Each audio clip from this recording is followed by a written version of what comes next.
श्री शिवाय नमस्तुभ्यम। स्वागत है आपका हमारे चैनल पर। आज के इस वीडियो में आप सुनेंगे भौम प्रदोष या मंगल प्रदोष व्रत की कथा। तो सभी प्रकार की व्रत कथाएं सुनने के लिए और चालीसा सुनने के लिए और हमसे जुड़े रहने के लिए आप हमारे चैनल को सब्सक्राइब करके बेल आइकन को प्रेस कर लीजिए और आज की कथा अच्छी लगे तो लाइक करके शेयर कर दीजिए।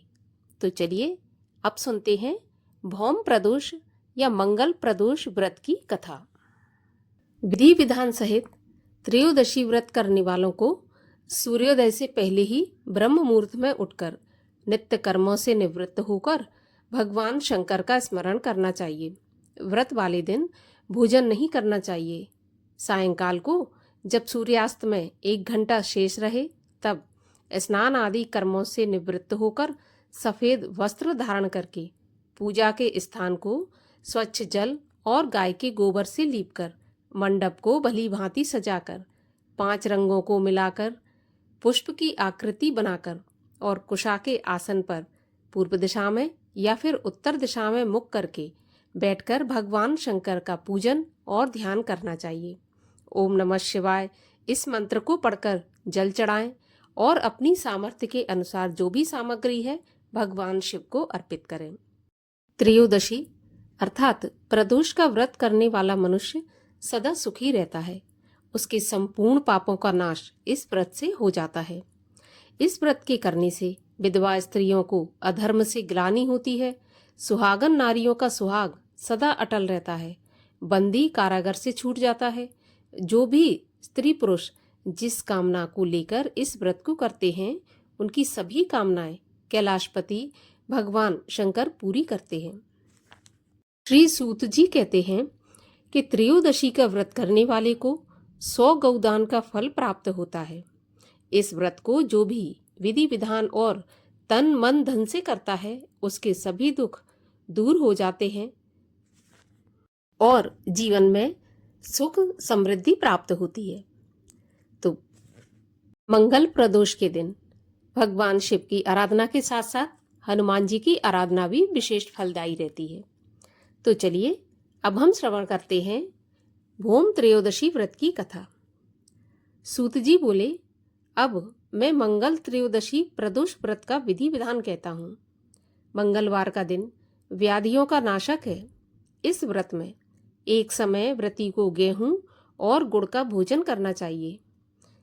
देव प्रतिमा पर लाल रंग का फूल चढ़ाना और स्वयं लाल वस्त्र धारण करना चाहिए। इस व्रत के करने से मनुष्य सभी पापों व रोगों से मुक्त हो जाता है।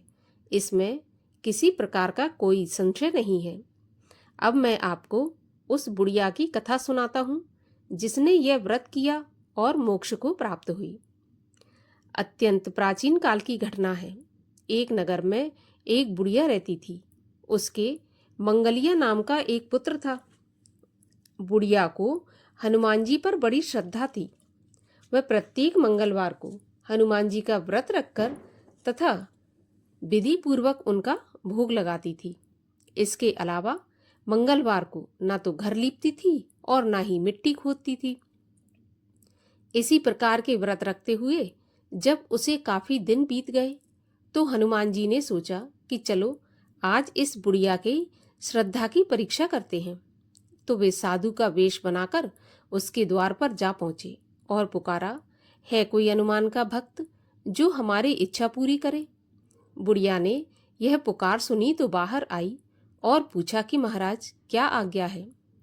तब साधु वेशधारी हनुमान जी बोले, मैं बहुत भूखा हूँ, भोजन करूँगा, तू थोड़ी सी जमीन लीप दे।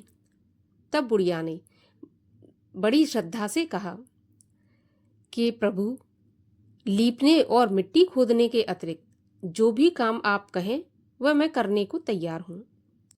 तब साधु बने हनुमान जी बोले, ऐसे नहीं, प्रतिज्ञा करके कहो कि जो भी मैं कहूँगा वो तुम करोगी। तब बुढ़िया ने साधु के सामने 3 बार प्रतिज्ञा की। तब साधु महाराज बोले कि जा, तू अपने बेटे को बुला, मैं उसे औंधा लिटाकर उसकी पीठ पर आग जलाकर भोजन बनाऊंगा। बुढ़िया ने सुना तो उसके पैरों तले की जमीन खिसक गई। मगर वह वचन दे चुकी थी, तो उसने मंगलिया को पुकार कर साधु महाराज के हवाले कर दिया। मगर साधु ऐसे ही कहाँ मानने वाले थे। उन्होंने बुढ़िया के हाथों से ही मंगलिया को औंधा लिटाकर उसकी पीठ पर आग जलवाई। आग जलाकर दुखी मन से बुढ़िया अपने घर के अंदर जा घुसी। साधु जब भोजन बना चुका तो उसने बुढ़िया को बुलाया और कहा कि मंगलिया को बुलाए ताकि वह भी आकर भोजन कर ले। तब वृद्धा की आंखों में आंसू आ गए और आंसू भरकर कहने लगी कि अब उसका नाम लेकर मेरे हृदय को क्यों दुखाते हो। साधु महाराज, आप जाएं, अपना भोजन करें और आप यहाँ से चले जाएं। लेकिन साधु महाराज नहीं माने, तो बुढ़िया को भोजन के लिए मंगलिया को पुकारना पड़ा।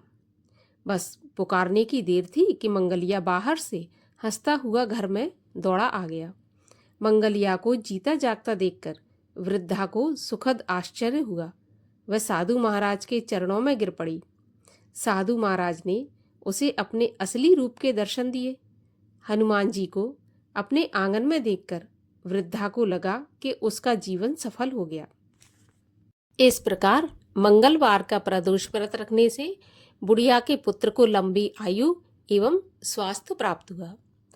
प्रदोष की कथा अच्छी लगी हो तो लाइक अवश्य कीजिए, चैनल को सब्सक्राइब करके जाइए।